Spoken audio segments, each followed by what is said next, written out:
Autolite and its 96,000 dealers present Suspense.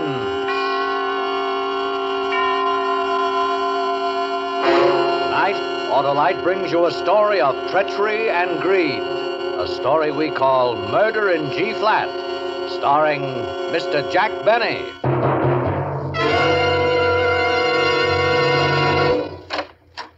Greetings, Pepito, my favorite free-holy friar. What's on the menu? The special, Senor Wilcox, is Autolite Stay Full Battery. You mean you're serving the battery that needs water only 3 times a year in normal car use? See. What is better for quick, dependable starts, huh? Nothing's better than an Autolite Stay Full, that frisky friend of car owners from coast to coast. But You don't want one, senor? everybody wants an Autolite Stay Full, the buxom battery with fiberglass retaining mats protecting every positive plate to prevent shedding and flaking, and to keep the Autolite Stay Full battery power-packed for paramount performance. See. How you want it, senor? Why, it's perfect just as it is, Pepito, and built to give longer life, as proved by tests conducted according to accepted life cycle standards. So, friends, have your neighborhood Autolite battery dealer serve your car an Autolite Stay Full battery, the battery that needs water only 3 times a year in normal car use. See. And remember, You're always right with Autolite. And now, with Murder in G-Flat and the transcribed performance of Mr. Jack Benny, Autolite hopes once again to keep you in suspense.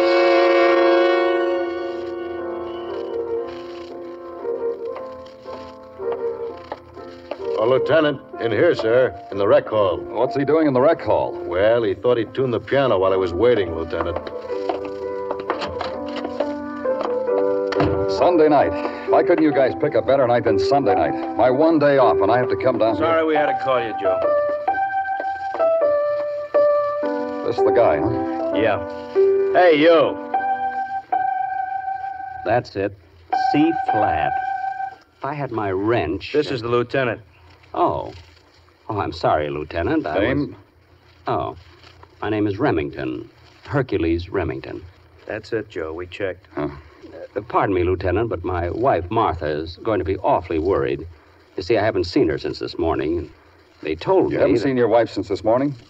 No, and I thought that if I could phone her and at least tell her where I am... Where'd you pick him up? Coney Island, Joe. He called us from there. Yes, and I should have called my wife, too.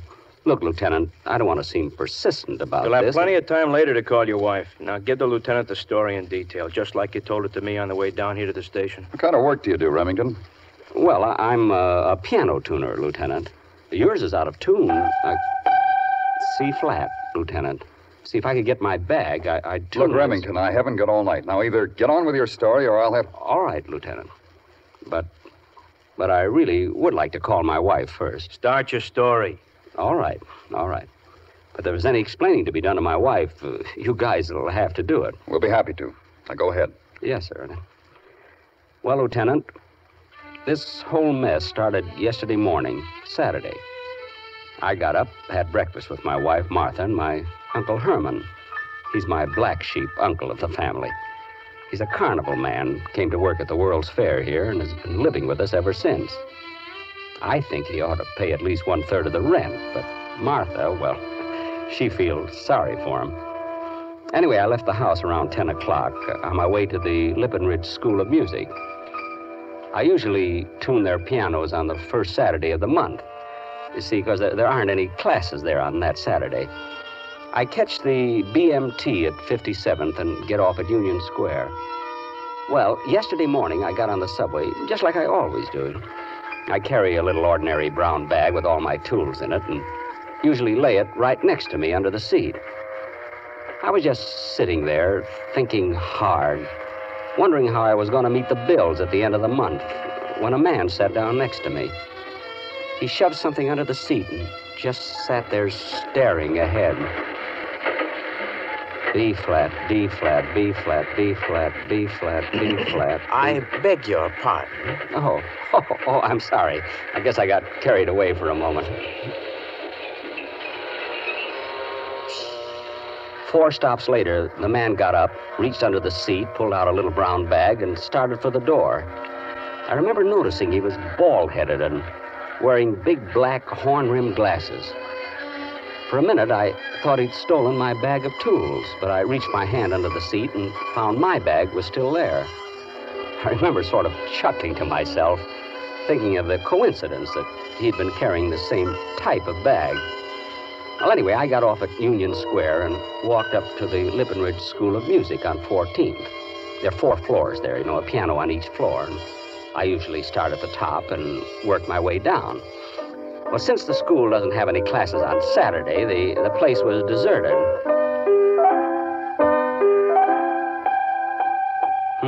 That one's sour. Yeah, D flat. Well, I'll soon have that in shape. What the... I zipped open my bag to take out my tuning hammer and my wedges, but there were no tools in my bag. The tools were gone, and in their place were bundles and bundles of crisp $10 bills. And then it hit me. The little bald-headed man on the subway. The man who sat down next to me. This bag belonged to him. He picked up mine by mistake. There was no name on the bag, no identification of any kind. I started counting one of the bundles. Each bundle contained $1,000 in $10 bills, and there were 25 bundles. I had just come heir to $25,000.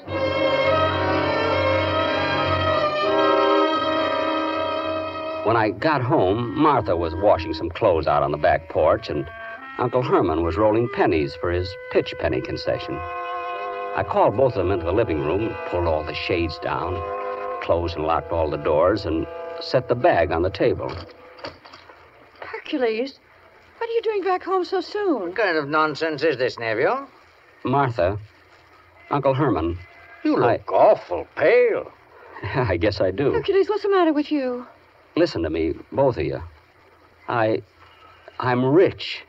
Oh, for heaven's sakes, Hercules, act your age. I'm not lying to you. Look, I gotta get out. You must be sick. Look, will both of you be quiet for just a minute? Sounds like he's drunk. Are you sick, Hercules? Look, I'm not sick and I'm not drunk. I've got it right here. You've got what? Look. Wow. Hercules. Now do you believe me? Now do you believe I'm not sick or drunk? Look at it. $25,000. $25,000? That's a lot of money. Hercules, where'd you get all this money? I found it. Found it? Found it? Yes. Listen to me, Hercules Remington. Don't you lie to me. Where'd you get all that money? I told you, Martha. I found it. I haven't lived with you for 10 years for nothing. I know when you're lying to me. Now tell me, where'd you get all this money? Okay, if I tell you the truth, I know you won't believe Well, tell me anyway. Well, all right. Look, this morning I got on the subway, just like I always do. And some little bald-headed man with black horn-rimmed glasses sat down next to me. When he got up to get off the subway, I noticed he was carrying a brown bag, just like mine. At first, I thought it was mine. But mine was still under the seat. Anyway, when I got to the music school, I opened my bag, and all this money was in it. Sounds fantastic. Hercules. But it's the truth. The little man picked up my bag by mistake. I searched this one for some identification, but there isn't any. Then you mean the little bald-headed man has your bag with the tools in it? I guess he does. It seems odd that anyone would be carrying this much money around in a little brown bag. Odd or not, the fact still remains that I didn't steal it. Well, I guess there isn't any way that you can get a hold of this man, so we'll just have to turn the money over to the police. The police? Yes, I said the police. But why? Why? Good heavens, Hercules, you don't expect to keep this money. Why not? It isn't ours. Why? Why isn't it ours? I found it. I didn't steal it, Martha. Hercules. Martha, don't you see? Maybe this is fate. Maybe we were meant to have this money. Maybe if You're we just... crazy. You're out of your head. You're talking like a madman, and I won't have it. But, Martha... You didn't come by this money honestly. It isn't legally yours. Now, wait a minute, Martha. Maybe Hercules is Now, you stay out of this, Uncle Herman. Hercules, you're going to take this money to the police. No. No, I'm not. I'm not going to take this to the police or anyone else. Do you understand me? I'm not going to take this money to the police. Hercules, I don't understand you at all. But mark my words, you'll pay for this. Well... Don't pay no attention to her, nephew. But why does she have to be that way? Why can't she understand me just this once? Why can't she see my side of it? See, I didn't steal this money. No, you didn't, nephew. And I'm going to keep it. Sure you are, nephew. Sure you are. You're going to keep it. You bet I am.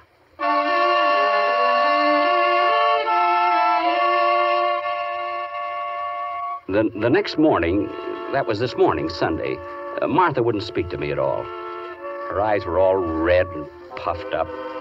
I could see that she'd been crying. And Uncle Herman wasn't doing much talking either. Martha just kept sniffling as she puttered around the stove. Martha, my peach isn't peeled. Peel it yourself. But I... Here, I'll peel it for you, nephew. Thanks, Uncle Herman. Martha, please, won't Don't you you try... talk to me. Now, don't be too hard on him, Martha. After all, a man's got a I right. told you once, Uncle Herman, you stay out of this. It's none of your business. Sorry. She's plenty mad.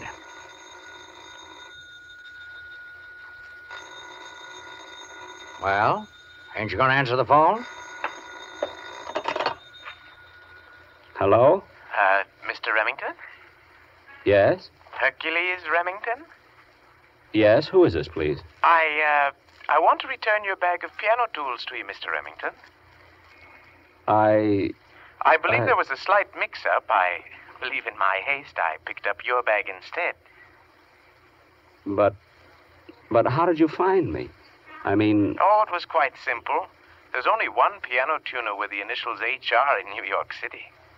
Well, what do you know? You do want your piano tools back, don't you, Mr. Remington? Listen to me. I don't think you'd like the idea of not being able to tune any more pianos. What? And I'd like to have my bag returned. Of course. As soon as possible. Yes. Tonight. Tonight? At 9:30 tonight. Meet me at Madison Square Garden. Madison Square Garden? At 9:30 at the 49th Street entrance. The door on the far end will be left slightly open. And, please be prompt, Mr. Remington, with my brown bag. You see, it will displease my business partner considerably if he finds I've lost the bag.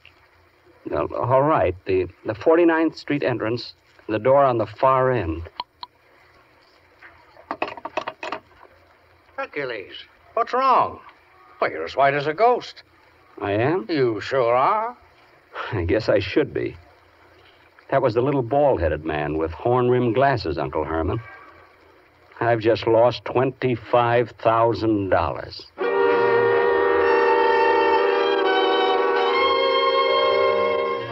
Uncle Herman went in the living room to read the Sunday paper. I went in the bedroom to tell Martha about the phone call. But she wasn't there. In fact, she wasn't anywhere in the house. She was gone, and I figured that she'd probably gone over to her sister's house. I was so nervous the rest of the afternoon I couldn't eat a thing. I left the house for Madison Square Garden about 9 o'clock. From riches to rags in about 24 hours. And I was back riding the subway. I walked up 8th Avenue to the garden. I turned and walked up 49th Street to the entrance and stopped. Sure enough, one of the doors on the far end was open a little, just as the little man had told me it would be. I slipped in through the open door. It was pitch black. I couldn't see a thing. Hello? Hello? Anybody here? Hello? Is there anyone here? What the?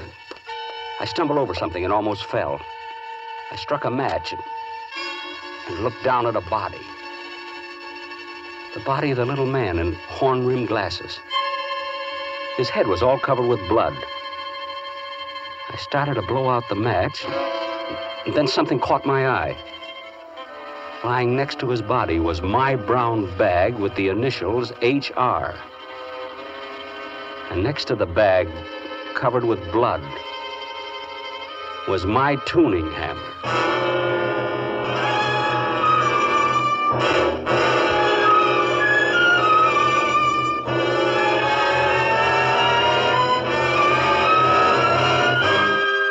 Autolite is bringing you Mr. Jack Benny in Murder in G-Flat, tonight's production in radio's outstanding theater of thrills, Suspense.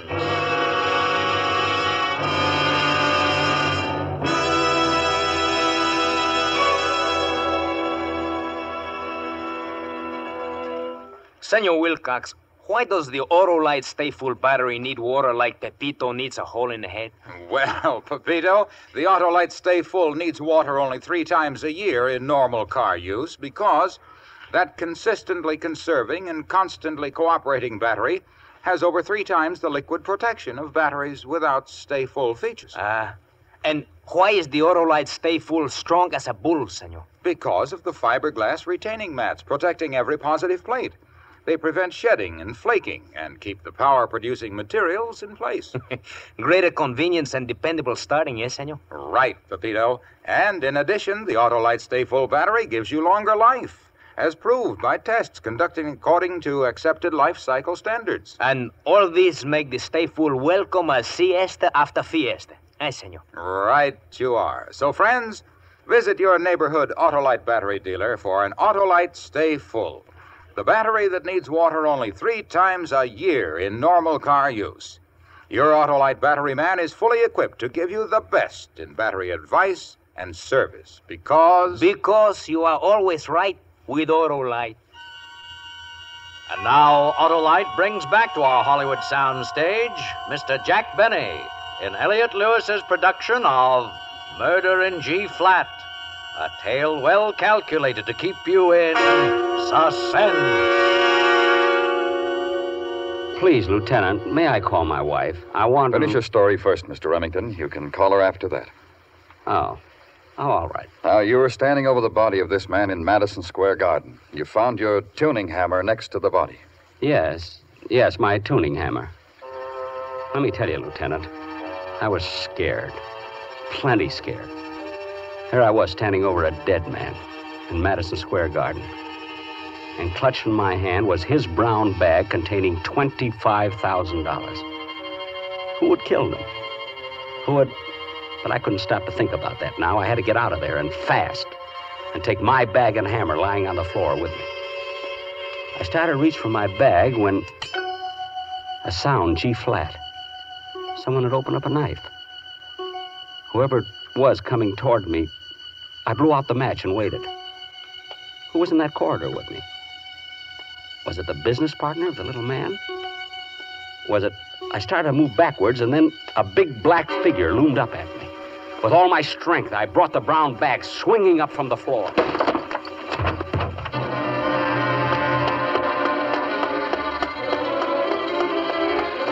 I ran until I thought my legs would drop. My mind was all fogged up now. I couldn't think straight. Who was the guy who just tried to kill me? One thing I knew for sure, I had to get rid of this money until I could think things out. But where? Where could I get rid of it? I neared the corner of 59th and 8th Avenue and then saw it. A bus terminal. Why not? A public locker in the bus station. I opened the door and walked in. Scranton, Pittsburgh, and Philadelphia leaving in 10 minutes? Yes, ma'am, in about 20 minutes. Excuse me, mister. I'd like to have a key for a locker. Just a second. G sharp. What'd you say? Oh, nothing. What do you know? Haven't got an empty one right now. Have to wait a little while. You mean out of all of these hundreds of lockers, you haven't got one empty? Well, I'm sorry, mister, but you can see for yourself. A lot of servicemen in town over the weekend. Well, how long will it be? 10, 15 minutes, maybe a couple hours. Okay, I'll wait. I'll sit over there. I bought a paper at the newsstand and sat down on one of the benches. I didn't even know what I was reading. I just kept... And then I saw it. On page 2. A complete account of a robbery that had occurred on Friday night at one of the downtown post offices. 2 bandits had escaped with $25,000 in $10 bills. This was it. It must have been. But would the police believe a story like that? Of course they wouldn't.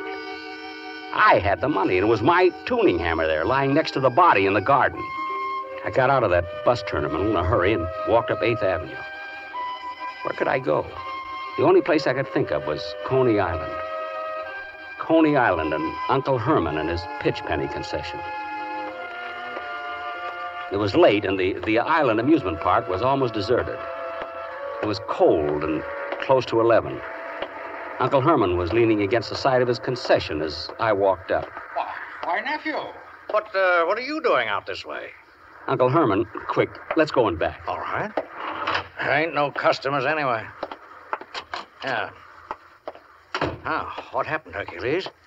Did you give the money back to the man? I went to meet him at the garden, just like he told me. But when I got there and I found him, he was dead. Dead? He'd been beat over the head with my tuning hammer. Why, Hercules. I was just about to grab my hammer and bag and get out of there when someone made a lunge at me in the dark. But I got away. I went to a bus terminal to put the money in a locker. I had to wait. And then I read that the money is stolen post office money. Oh, you got yourself in a mess, nephew. I'm frantic. I don't know what to do. That's why I came here. Well, I'm glad you did, nephew. Glad you did. But what am I going to do? Well, best thing would be to go back and get that hammer and bag. Leave the money here. I'll hide it for you. But maybe I ought to go to the police. You can't go to the police with that story. They'd never believe you, Hercules. I know. Bring your bag and come with me, nephew. I got a hiding place for that money that no one will ever find. Uncle Herman locked his place up, and then he led me over to the fun house. It was closed now, and the place was all dark. But Uncle Herman had a key. He led me up some stairs to a high ramp that people climb on, to slide down the big chute. He stopped at one of them. Here, nephew. Right under this top chute, we'll just pry one of the boards loose a little and slip the bag with the money underneath. No one in the world will ever look for it. There we are. Now, give me the bag, nephew. Here you are, Uncle Herman. Are you sure that no one will find it here? Absolutely, nephew. You and I are the only ones who know where it is. Well, there's nothing to be afraid of. Now, hand me the bag. Here you are. That's it. Now, let's just check to make sure that... Oh, what's the matter, Uncle Herman? Where's the money, nephew? The money? What are you talking about? It's in the... Is this what you call money? Or this bag's got nothing in it but bundles of torn newspaper? I don't understand. Hercules, dear nephew, what did you do with the money? I don't know. It was in there. You saw it yourself when I brought it home. This a scheme of yours, Hercules? Scheme? Trying to cheat on your dear old uncle, aren't you, Hercules? Uncle Herman, what are you talking about? Where's the money, Hercules? G-flat. That knife. G-flat. This ain't no time to play games with your Uncle Herman, Hercules. Uncle Herman, where were you tonight? What's that, Hercules? G-flat, your knife. It's G-flat. Looks like this thing has got you going, Hercules. It was you in the garden, wasn't it, Uncle Herman? You killed him. Let's not waste any more time, nephew. Now tell me where that money is. I don't know. Stop lying to your dear uncle, Hercules. I'm not lying. I usually use this knife to scale fish. The smell of fish is stronger than the smell of blood. But I tell you, I don't know where that money is. You're lying to me.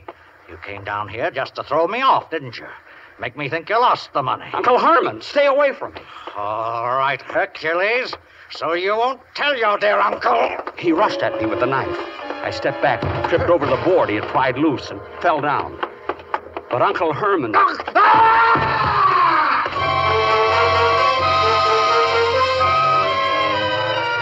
went hurtling over me, head over heels down the long slide. When I got back down at the bottom of the slide chute, he was dead. The uncle had his neck broken, Lieutenant. Yeah. What about the money? Well, Mr. Remington's wife turned it over to the authorities this morning about 11 o'clock. She said the money wasn't his, and she didn't want him carrying it around. Well, I guess that'll be all, Mr. Remington. You can go now. But isn't it dangerous? I mean, the partner is still... We picked up his business partner a few hours after the robbery. Oh. But just in case you happen to come across another $25,000 that doesn't belong to you, promise me that you'll get in touch with the authorities, will you, Mr. Remington? Oh, I've learned my lesson, Lieutenant. Believe you me, I have. Yeah, good. Oh, for heaven's sakes, I almost forgot. I gotta call my wife. She's probably frantic by now. There's a payphone right outside in the corridor. Payphone? Yeah, right around the corner. You can't miss it. Well, she's waited this long. I think I'll just tell her when I get home.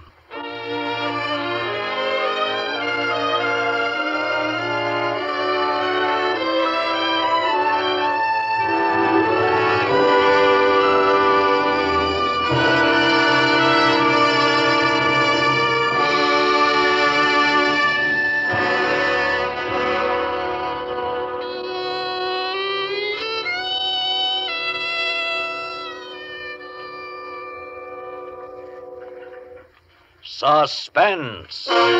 Presented by Autolite. Tonight's star, Mr. Jack Benny.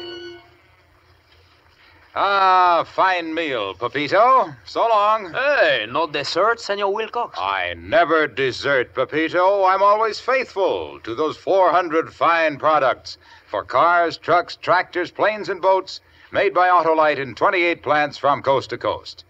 These include complete ignition systems used as original factory equipment on many leading makes of our finest cars. Generators, coils, distributors, electric windshield wipers, voltage regulators, wire and cable, starting motors, and many more. And they're all engineered to fit together perfectly, work together perfectly, because they're all part of the Autolite team. So, friends, don't accept electrical parts supposed to be as good. Ask for and insist on Autolite original factory parts at your neighborhood service station, car dealer, garage, or repair shop. Remember, you're always right with Autolite.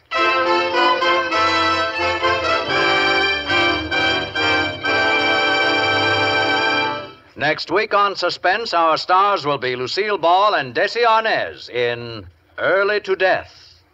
And in weeks to come, you will hear such famous stars as James Stewart, Ann Baxter, and Rosalind Russell, all on Suspense.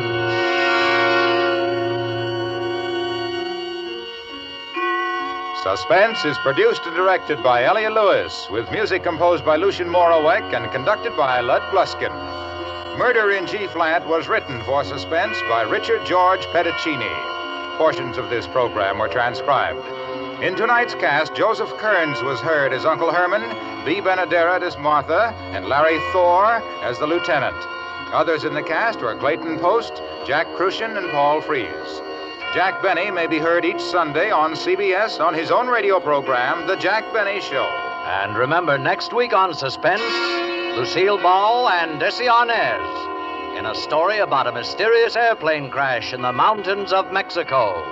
A tale we call Early to Death.